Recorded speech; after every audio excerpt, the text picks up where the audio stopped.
ஹே guys, வணக்கம் and welcome back to our channel. இன்னைக்கு நம்ம வீடியோவில் என்ன பார்க்க போகிறோம் அப்படின்னு பார்த்தீங்கன்னா, வாட்டர்மெலா பீச் தாங்க பார்க்க போகிறோம். ஸோ இந்த பீச் எங்கே இருக்குது அப்படின்னு பார்த்தீங்கன்னா, ராயல் நேஷனல் பார்க்கில் தான் இருக்குது. பெருமாள் டெம்பிள்லேருந்து ரொம்ப ரொம்ப பக்கத்துலேயுமே இருக்குங்க.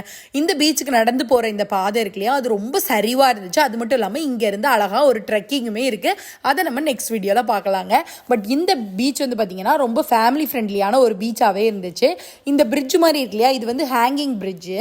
இந்த பிரிட்ஜ் வழியாக தான் நம்ம நடந்து இந்த பேக் வாட்டர்ஸ் இருக்கும். இந்த பேக் வாட்டர்ஸில் இறங்கி தான் நம்ம கடற்கரைக்கு வர மாதிரி இருந்துச்சு. அது மட்டும் இல்லாமல் இங்கே அழகான ஒரு அருவியுமே இருந்துச்சுங்க. பட் இந்த கிளிஃப்லேருந்து ஜம்ப் பண்ணுறதுங்கிறது வந்து கொஞ்சம் ரிஸ்கியான ஒன்று தான். ஸோ அதெல்லாம் நம்ம பண்ணக்கூடாது. பட் இந்த பீச் வந்து பார்த்திங்கன்னா அவ்வளோ சூப்பராக இருந்துச்சுங்க. கிட்ஸ் எல்லாம் ரொம்ப இந்த பேக் வாட்டர்ஸ் இருந்து இல்லையா, அதில் ரொம்ப நல்லா என்ஜாய் பண்ணி விளையாடலாம். அந்த மாதிரி தான் இருந்துச்சு. அது மட்டும் இல்லாமல் இந்த பீச்லேருந்து பார்க்குற வியூ சூப்பராக இருந்துச்சுங்க. உங்களுக்கு நம்ம வீடியோ பிடிச்சிருந்துன்னா லைக் பண்ணுங்கள், நம்ம சேனலை மறக்காமல் சப்ஸ்கிரைப் பண்ணுங்கள். Thanks for